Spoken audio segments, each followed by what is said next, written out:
once again from the studios of UNO Television on the campus of the University of Nebraska at Omaha. Consider This, a program of issues and information behind today's news.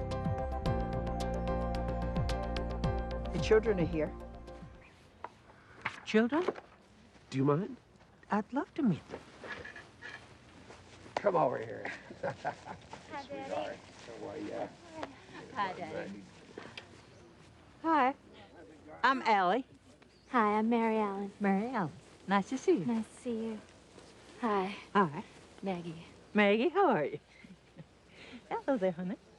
Hi, Davany. What a pretty name. Thank Yeah.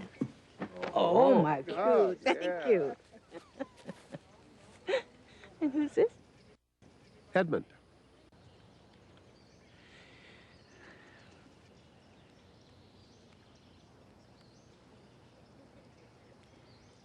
You know, I think I'll run on up and take my afternoon nap. Right? Come on, honey. There you go. All right. Thank you. I'll read some more later. All right. Thank you. I'm so happy to meet you all. Goodbye. you. Bye-bye. Goodbye. Bye. She seems good today. She is good. I don't know, there's something about today. Maybe it's a day for a miracle. Daddy, come home. Mama doesn't know us. She doesn't recognize you. She'll never understand. We miss you. This is crazy. You live in here? Yeah. You know, we'll all help with Mom. We can take shifts visiting. Look, guys. That's my sweetheart in there. I'm not leaving her. This is my home now. Your mother is my home. Hi everyone, I'm Cathy Wyatt. Welcome to this week's edition of Consider This. Our topic, children of dementia.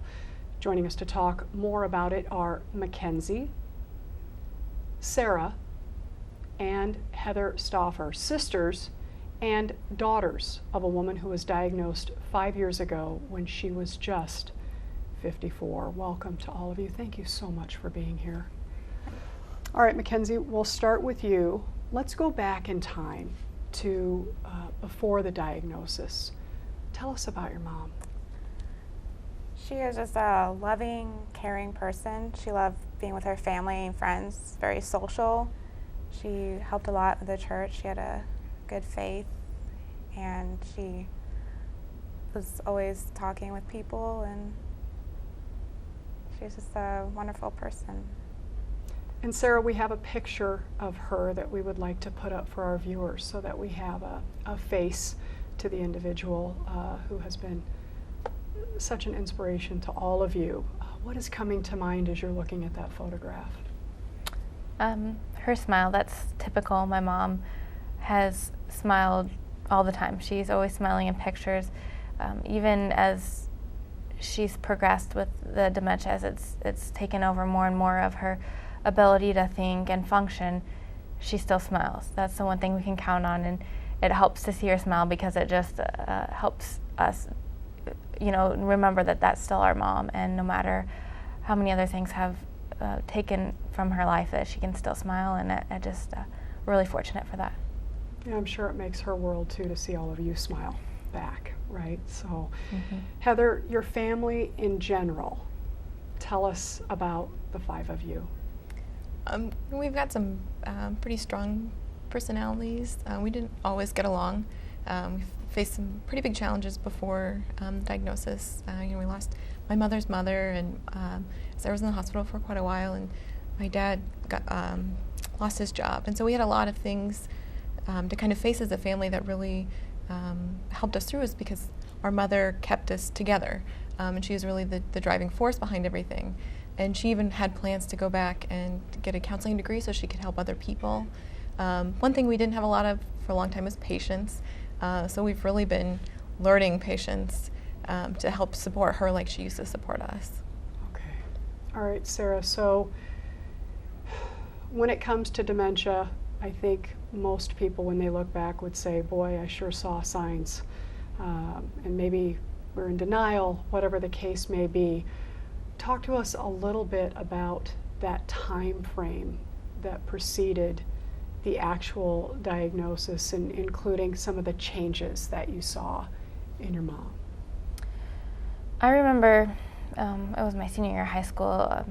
She was getting pretty stressed at work, and I didn't realize this till later, but we thought she was struggling a lot with technology, and we realized that she was forgetting her ability to remember how to use computers, and that was stressing her out. And we figured it was maybe just some depression and anxiety from work, which was causing her change in behavior, because we hadn't realized it would have been dementia at that young of age. And then when I went to college, I remember calling home and talking with my mom, and as the semester went on, I remember she would ask me the same 3 questions, and then she would repeat herself. And I would say, Mom, you've already asked me the question. It was like, how's the weather? How are you doing? How are classes? And then she would repeat it over and over, and I would try to mention that to my family, and just kind of saying, oh, maybe she's already got Alzheimer's. But then eventually, that after about 2 years of trying to take, we finally got her in to see the doctor, and I wasn't involved as much in that process, but finally after 2 years I got a diagnosis. Sarah, what was the turning point? Because again, I think we all see signs, right? But there's something that really takes us to that next level and says, okay, we can't turn our backs on this anymore. We've got to do something. Do you remember anything specifically that was going on at that time? Heather, I'll let you take that one. I think she'd quit her full-time job because we thought that that was what was making her so stressed out. So she just kind of took some time off, and then she never really came back to job searching.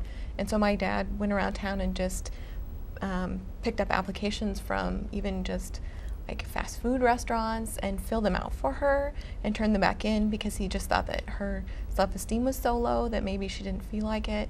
And she wound up getting a job at the hospital as a dishwasher. And several of the ladies who worked there had known her for a long time, and they said, this isn't the Carol that we remember.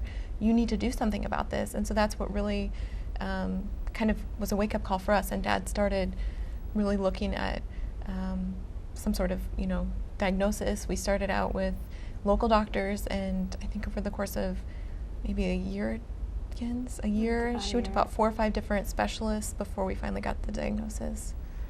Yeah, and for those people watching, we call this kind of entering the maze, if you will, right? I mean, it's daunting enough to have to admit that there's something that serious going on. But then the next question becomes, where on earth do we go to get the help that we need? So of the 3 of you closest to the actual diagnosis, which of you was really there at that time when all of that was shaking out, the diagnosis itself? McKenzie, do you remember much about that? You get to the doctor, and then you're sitting there, your dad's sitting there, and then now it's real, right? Now they've confirmed. So what's going on in your mind and your heart at that point? I think before she was officially diagnosed, when she was going through all the doctors, I never really went with her to the doctors because I was still in high school.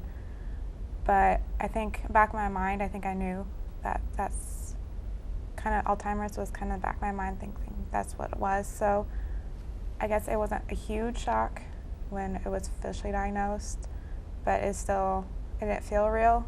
So we didn't have anyone in our family that we knew of that had Alzheimer's, and it was just kind of and she was young, and we never expected this to happen. Yeah, Sarah, let's talk about this age thing for a minute. I mean, when we think about Alzheimer's disease, we think about people much older than 54 years of age. And of course, you saw the signs leading up to that, so it was even earlier than that. Difficult at any age, but to be as young as the 3 of you are, going through high school and college and beyond, that's the time when you're supposed to have your lives, right? And you're supposed to be getting started in what you're doing, and then this comes along. I'm going to start, McKenzie, with you, because you said you were in high school. I mean, high school challenging enough, but then you have a mom who's going through something that very few of us would ever suspect at that point in our lives. Tell us about how that changed that experience for you. I don't think I really dealt with it a lot at first because I wanted to focus on school and trying to get, because I was a senior in high school when she was going through all the doctors, and so I think I was just focusing on school and my activities and trying to focus on, going to college. But like I said, I didn't really think this would be happening at her age, and I just never thought that about Alzheimer's at such a young age. And I think I didn't know anyone at my age who had Alzheimer's, so I think that made it difficult for me to really share it to anybody because I didn't feel like anyone understood what was going on. And so I kind of just dealt with it by myself a little bit and talked to my family. But yeah, Sarah, Heather mentioned that, and every family has its challenges, right? So you're not alone in that regard. What did this do for the three of you, especially around the time that, you're having to admit that this is really what's happening? Bring you together initially, tear you apart initially? I mean, what types of things were going on from a dynamic standpoint with the three of you? I think a lot of it was, we kind of said, okay, this is what we have in front of us now, and we need to figure out how we're going to deal with it. How are we going to help my dad, support each other? And so we kind of, at first it was a shock, we had to deal with a little bit of the emotions, but then it was like, okay, now we need to get ready for whatever's going to happen, and we need to figure out, making sure my dad has support that he needs at home, any other ways that we can help, and looking at it at that aspect, and knowing that this is going to be a challenge and we have a long road ahead of us. Heather, you being the oldest, the oldest tends to, inherit the responsibility, I think, beyond, what the rest of us do. How was that with you in really realizing that, oh my goodness, this is happening and I've got to watch out for my mom and my dad and I've got to make sure my sisters are okay in all of this? How did you deal with that? You just deal with it. It's, I was with, my dad and my mom when we got the diagnosis, and I was going through a lot of denial for quite a while. I know when we went in, I had a list of things that was related to memory problems. Alzheimer's was deliberately left off because I didn't want that answer. And so I just, even when the doctor said, this is what I think it is, I said, well, what about this and this and this and this and this? And, he very politely said no. And then even after that, I, kept going back and forth. Well, what if it's something that she ate, or, all of these very extravagant excuses for why this wasn't happening. And in the process, she wasn't getting any better. And so it kind of got to a point where it's like, okay, this is what it is. We have to work together, or we're not gonna, she can't do anything for herself, so we have to be there for her. And we have to be there for each other. And I knew that, my sisters are very strong people. I wasn't too concerned that they weren't gonna, I always knew that they were gonna be there for me. And so that was really comforting. And, we wanted to be there for our parents as much as possible. And, I did feel guilty that I got through school, and, I got through my 4 years of college with my mom. And that's not something that McKenzie would be able to do, and Sarah to an extent either. And so there was a lot of, this is something that I can do to help my family because my family has helped me. Giving back. McKenzie, all of you wanting to be there to the extent that you could, you actually graduated college and then put your professional aspirations on hold to be at home. So when we talk about taking care of your mom and indirectly your dad, right? What are we talking about, McKenzie, in terms of the day-to-day? Paint a picture of what that's like.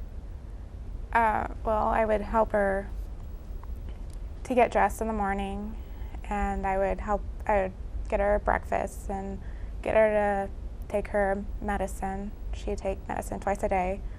And then I would, help her sit down and try to get her to sit down and eat. She didn't always cooperate. She's likes to get up and down a lot, doesn't like to sit still. So sometimes eating was a little bit of a challenge, but most of the time she ate pretty well. Whatever you gave her, she would eat. Then very day to day, whether if we had errands to run, we would go and run errands. She loved getting in the car and driving. She would point things out that she could remember that she liked. She's not very verbal. She lost a lot of her verbalization, so most of it was just yes or no, and she liked to point things out. And we would go on for walks when it was nice out, like just around our neighborhood. And she liked little kids, so there's a school nearby, so she always laughed at the kids that were at recess. And I would help make supper for us and get her to eat and get her pajamas on at night and help her to get to bed. Let's talk a minute about this communication piece, because depending on the way it progresses in different people, the ability to speak is very much compromised in some people. And she was a talker and a smiler and a lot of things. You almost have to relearn how to communicate with her and be okay with silence, right? In knowing that that's just a part of what's happening now. So, Sara, in addition to the three of you, you tapped into some resources, obviously, and I know one of those was the Alzheimer's Association Midlands chapter. Tell us about that organization. It's been quite a blessing. I mean, we're fortunate. My dad found a job near Omaha, and my parents moved because we were probably 2.5 hours away from Omaha previously in a small rural community, and so moving closer to Omaha allowed him to go to a support group for a younger onset, because he still had to commute into Omaha, because in our town, or his town outside of Omaha, they don't have an early onset. So just being there and knowing that other people are going through the same thing, helping them to relate and share what they're going through and strategies and other resources has been great. Okay, and then the help for the three of you, there is a group called YALZA, Y-A-L-Z-A.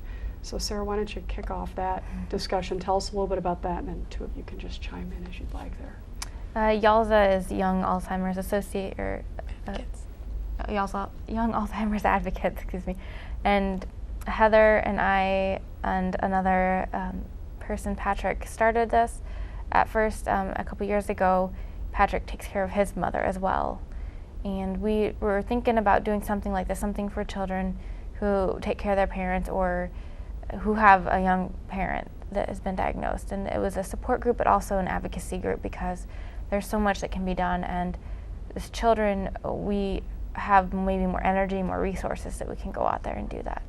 And then Mackenzie's joined the group as well since she's graduated from college. So we're working on doing more and getting the word out there more, and also just being a support group for other people that are our age or, going through the same thing. So Heather, what's been the most common challenge that you're finding you're needing to assist people with at this stage through this group, YALZA? What are they coming to you? What kind of questions do they have for you, and what kind of assistance are you providing?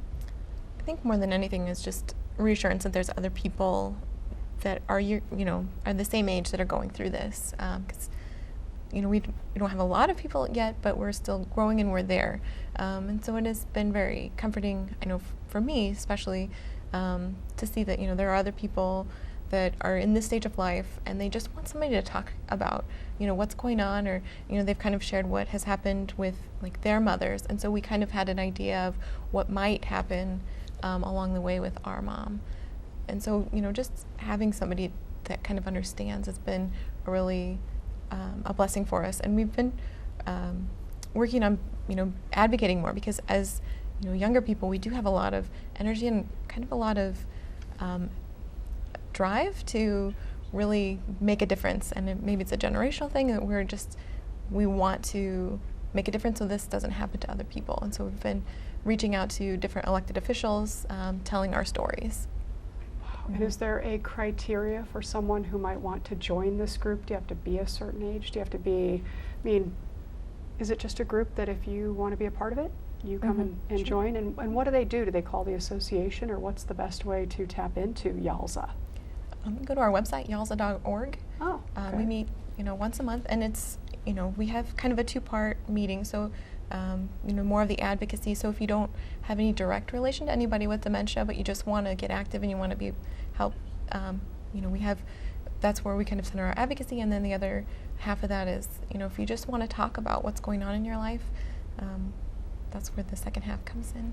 And one of the things I know that the three of you had been talking about quite a bit here in the last few months was placement for your mom, right? So at some point in time, for some folks,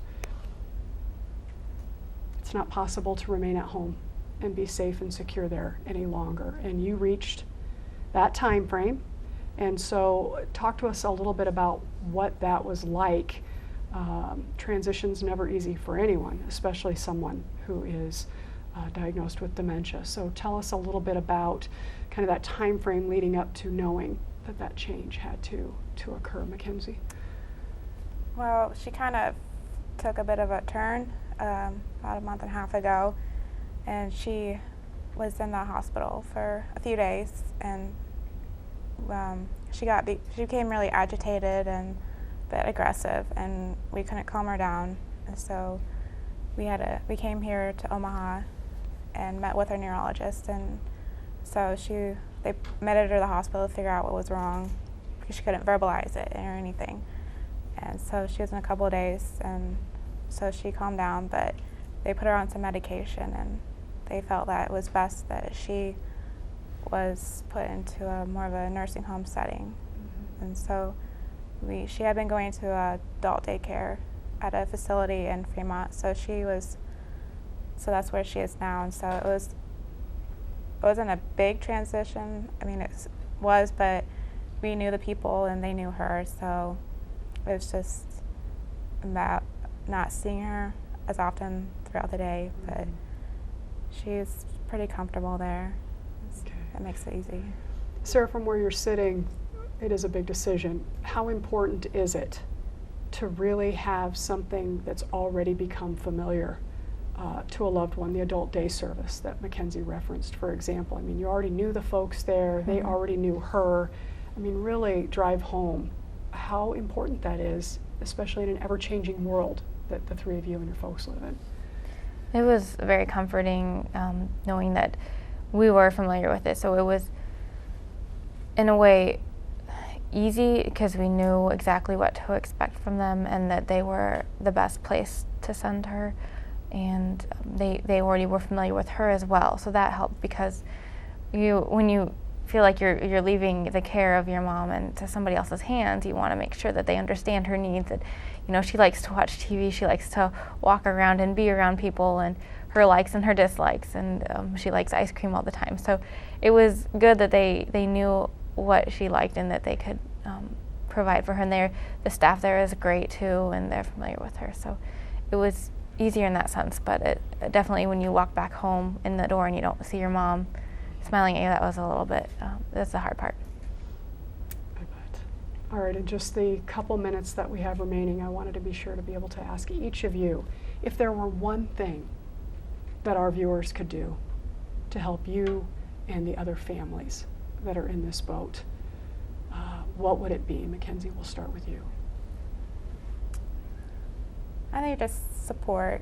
I think that's a huge thing. People who are just getting a diagnosis, they don't know where to go. They're probably in denial maybe. They don't know who to turn to. So I think just being able to have support around you and people who understand what you're going through helps a lot. So someone who has Alzheimer's, I think just helps to support them, be there for them. Okay, thank you. So what about you? I would say don't ignore it, because so many people, once I start telling them, I say, I think my mom has Alzheimer's, they're like, oh, I think my mom has Alzheimer's, and like people at work and other people, you find so many people really do have a loved one with Alzheimer's, and nobody seems to it's not like they don't want to care about it. They just think, oh, that's just happens, and there's nothing you can do about it. But I think the more people who want to care about it, and the more advocacy we can get, and the more research we can get, and the sooner we can find a cure for this. Okay. Thank you, Heather. Alzheimer's and dementia is a very lonely disease, and it's really important not to make sure that the people with the disease and their families feel alone. So one of the best things you can do is just to be there for them, even if it's something simple like stopping by to say hi, or bringing coffee, or even sitting and watching TV. Listen to people's stories, even when they make up the details they can't remember, and don't try and remind them of who they used to be, accept them for who they are, and always tell them that you will be there for them no matter what. And then do it. Be there for them. You guys are amazing. Okay, so in just the minute we have remaining, I want to put up a couple of graphics for folks so that they can find more information. Alzheimer's Association 24/7 helpline. That number is 800-272-3900. So that's round the clock assistance available for folks. And secondly, the Alzheimer's Association Midlands chapter, that number 402-502-4301. Thanks to the three of you for being here. We so appreciate it. Thank you. Thank you. All right. In the meantime, in addition to thanking the Stauffer sisters for joining us today, we want to leave you with a special tribute to their mom, Carol, a woman who enjoys the Beatles, the Huskers, the Village People, and of course, a woman who loves her family and her friends.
Consider This is an issues and information program produced by UNO Television.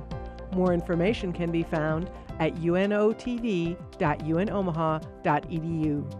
If you'd like to share your comments about this show, call UNO TV at 402-554-2516 during regular business hours, or email us at considerthis@tvmail.unomaha.edu.